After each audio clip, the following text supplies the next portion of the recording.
Mesdames et messieurs, bonsoir et bienvenue à cette session d'information sur la FM Télévision. Le plaisir est nôtre de vous savoir nombreux devant vos postes téléviseurs pour vous informer. Ouvrons cette session d'information avec l'investiture du président de la République. La RDC attend plusieurs invités de marque à l'occasion de l'investiture du président Félix-Antoine Tshisekedi Tshilombo. C'est samedi 20 janvier au stade de Martyrs pour son second mandat. Une délégation de haut niveau des États-Unis prendra part à cette cérémonie, à savoir Scott Nathan, Mary Catherine Fee, Mondo Muyungwa et Charlie Biden. Plus de détails dans cet élément. À un jour de la prestation de serment de Félix-Antoine Tshisekedi Tshilombo pour son second mandat, une forte délégation américaine est attendue à Kinshasa pour y prendre part. Scott Nathan, directeur général de la Société de financement du développement international des États-Unis, DFC en sigle, a été désigné pour représenter le président Joe Biden à la cérémonie d'investiture de Félix-Antoine Tshisekedi Tshilombo le 20 janvier au stade de Martyrs. La DFC, institution financière américaine, œuvre pour stimuler le développement économique dans le pays en développement en investissant dans les projets de secteur privé, réduisant la pauvreté, soutenant les entreprises américaines à l'étranger, atténuant le risque lié aux investissements dans les régions moins développées en favorisant la bonne gouvernance. Autres invités attendus, Mary Catherine, secrétaire d'État adjoint aux affaires africaines, Mondo Muyangwa, administratrice adjointe du Bureau pour l'Afrique à l'Agence des États-Unis pour le développement international, et Charlie Biden, directrice générale adjointe à la Millennium Challenge Corporation. Rappelons que les États-Unis ont récemment pris l'engagement en RDC. Elle concerne le développement du corridor de Lobito et de la nouvelle ligne ferroviaire Zambie-Lobito. Cette infrastructure de transport favorisera les échanges commerciaux, la croissance et renforcera la vision d'un chemin de fer connecté et à accès ouvert à l'océan Atlantique et à l'océan Indien. Poursuivons cette édition par cette brève de l'hôtel de ville. Le gouverneur ad intérim de la ville de Kinshasa, Gérard Gekoko Molumba, a pris officiellement ses fonctions ce jeudi 18 janvier 2024 après plusieurs jours de suspense. Jean-Tini Ngobila, ancien gouverneur, s'est vu interdit l'accès à l'hôtel de ville par le vice-premier ministre en charge de l'intérieur qui a mis un dispositif sécuritaire l'empêchant d'y accéder. Poursuivant dans la même logique, le mal persiste au sommet de la capitale congolaise. Le premier citoyen a défié le patron de la territoriale. De l'autre côté, suspendu mais d'un autre toujours actif, est-ce que Ngobila défie-t-il les autorités de la République? Interrogé à cette question, Maître Joël Ibilaba donne son point de vue sur le point juridique et politique. Il est au micro d'Elvis Meti. Rappelons que le gouverneur de la ville-province de Kinshasa était invalidé par la Commission électorale nationale indépendante suite aux actes de fraude et de détention illégale des dispositifs électroniques à voter et des bourrages des urnes. De ce fait, nous pensons que ces actes, comme ça a été le cas, les actes sur base desquels le gouverneur de la ville-province de Kinshasa a été invalidé l'expose, n'est-ce pas, à des poursuites devant la Cour de cassation, car les faits évoqués constituent les faits fractionnels des droits communs. Alors, les bureaux de l'Assemblée provinciale qui, n'est-ce pas, avaient donné l'autorisation auprès du procureur, auprès de la Cour de cassation, cette procédure ou soit cette démarche a été irrégulière, car il y a cela quelques mois passés, le vice-premier ministre chargé de l'Intérieur avait suspendu toutes les activités du bureau et de la plénière de l'Assemblée provinciale. Alors le cabinet de M. Jean-Tini Ngobila Mbaka conteste cette décision car il estime que même la démarche suivant laquelle le bureau a octroyé cette autorisation n'a pas respecté le droit de la défense. Parlons élection à présent. Dans une nouvelle déclaration faite par la Senko, elle affirme avoir découvert un nombre important de votes parallèles avec des machines à voter trouvées chez des particuliers. Les évêques expriment leurs préoccupations quant à ces irrégularités. Igor Sombo pour le détail. Les archevêques et évêques membres de la conférence épiscopale nationale du Congo, Senko, se sont réunis à Kinshasa du 15 au 16 janvier pour évaluer le processus électoral en RDC. Dans une déclaration, ils ont exprimé leurs préoccupations quant à des irrégularités. Ils remettent en question la possibilité d'une planification au niveau du pouvoir organisateur des élections. La Senko a évoqué la facilité avec laquelle des dispositifs électroniques de vote et des rouleaux de bulletins se sont retrouvés entre les mains de particuliers, interrogeant le rôle de la CENI dans cette situation. Selon la Senko, ces irrégularités sérieuses ont affecté les élections et entamé la confiance des électeurs. Il souligne les faibles pourcentages de députés issus de l'opposition dans le résultat provisoire de législatives nationales. La Senko s'engage par ailleurs à contribuer au succès du deuxième et dernier mandat du président pour l'intérêt du peuple congolais. Rendons-nous à l'est de la République démocratique du Congo après le frappe des forces armées de la République démocratique du Congo, le M23 RDF se cache désormais dans les habitations des civils après les pertes subies.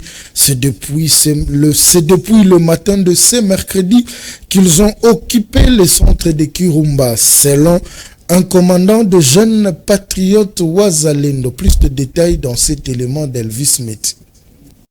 Les rebelles du M23 qui ont subi des pertes suite à des frappes aériennes des forces armées de la République démocratique du Congo changent de tactique pour limiter les dégâts. Selon un activiste membre de la structure, suite à ces frappes de précision, la rébellion adopte une nouvelle manière de combattre. À en croire cet acteur de la société civile, plusieurs militaires en tenue civile se cachent désormais dans le milieu civil, notamment les sites des déplacés.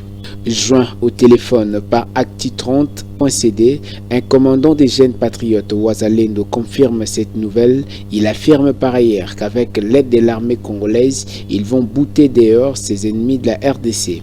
Il faut noter que les FRDC sont montés jusqu'au centre de Karouba. L'ennemi avait déjà abandonné ses positions pour se cacher dans les maisons de population qui sont dans les camps des déplacés. À l'avancée partout jusqu'à occuper tout le centre de Karouba, c'est le matin de mercredi qu'ils ont commencé les affrontements.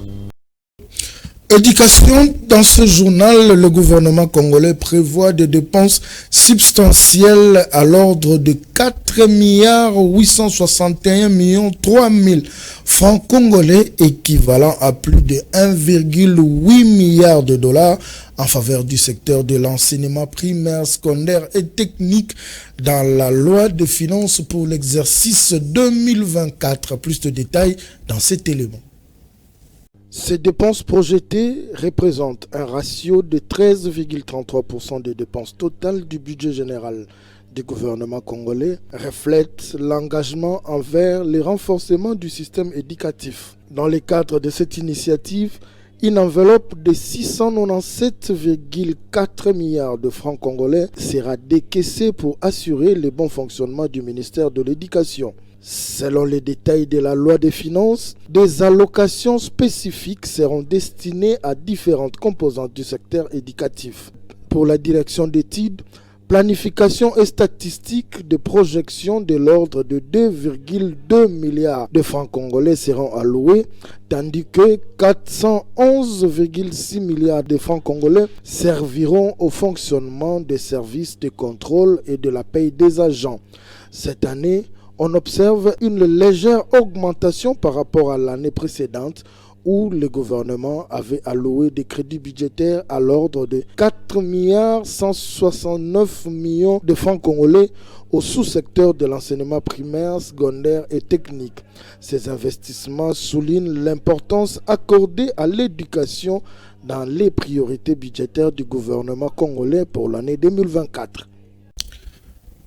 On parle de la biodiversité dans cet élément. Les États généraux de forêt de la République démocratique du Congo s'ouvrent ce jeudi 18 janvier à Kinshasa dans l'optique d'améliorer la gouvernance forestière et accroître la contribution de ce secteur placé sous le thème « Les forêts de la République démocratique du Congo, nouvelle locomotive de son développement ». Plus de détails avec Elvis Meti. Le gouvernement organise du 18 au 22 janvier 2024 les assises sur les états généraux des forêts de la République démocratique du Congo. L'objectif est de formuler les grandes recommandations permettant d'améliorer les gouvernances forestières et accroître la contribution du secteur forestier dans l'économie nationale, ainsi que la lutte contre la pauvreté et les effets néfastes du changement climatique. Deux assises placées sous le thème « Les forêts de la République démocratique du Congo, nouvelle locomotive de son développement durable et de l'équilibre planétaire ». Les participants à ces états généraux vont centrer leur échange autour de la gouvernance forestière, l'exploration forestière, la conservation forestière, la transversalité forestière, l'égalité, la transparence, la traçabilité du bois et l'application de la loi forestière ainsi que la fiscalité et le parafiscalité du bois. Il faut noter que les assises qu'organise le gouvernement de la RDC en partenariat avec le multiple fonds ont pour impulsion et influence de donner à la RDC sa place au centre de l'Afrique, mais notamment une réserve au cœur du monde qui doit essentiellement promettre dans les années à venir pour la protection de l'environnement.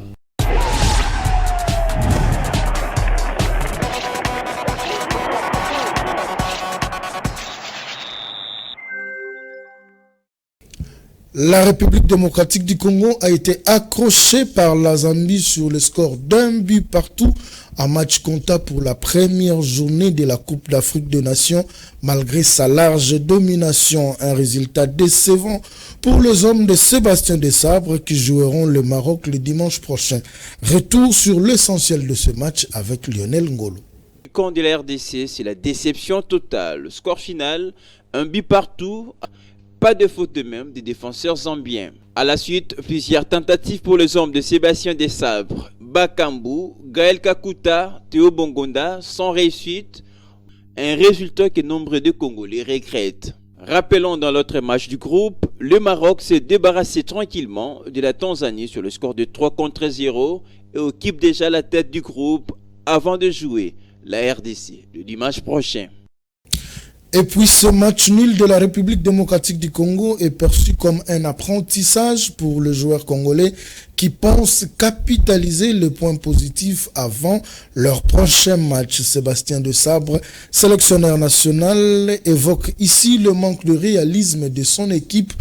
On l'écoute. Ça fait partie du métier, ça fait partie de l'apprentissage et on va bien se reposer pour attaquer le prochain match. Non, c'est la CAN qui vient de commencer, c'est notre premier match. Donc c'est vrai qu'on aurait préféré marquer plus de buts, évidemment. Ça n'a pas été le cas aujourd'hui, ça fait partie du sport, ça fait partie du foot. À nous de faire le maximum pour corriger ça et avoir plus d'efficacité. Effectivement, on a eu beaucoup d'occasions, on a fait une erreur. Et malheureusement, on a pris le but sur la seule erreur qu'on peut faire, parce qu'on n'a pas concédé d'occasion. Je pense qu'on a bien joué au football, on a montré une bonne image du football congolais. Après, on a pêché effectivement dans la finition. On a fait rentrer plusieurs attaquants, mais ça n'a pas suffi. Mesdames et messieurs, c'est par cette note sportive que nous mettons un point final à cette grande édition de la FM Télévision. Portez-vous bien chez vous.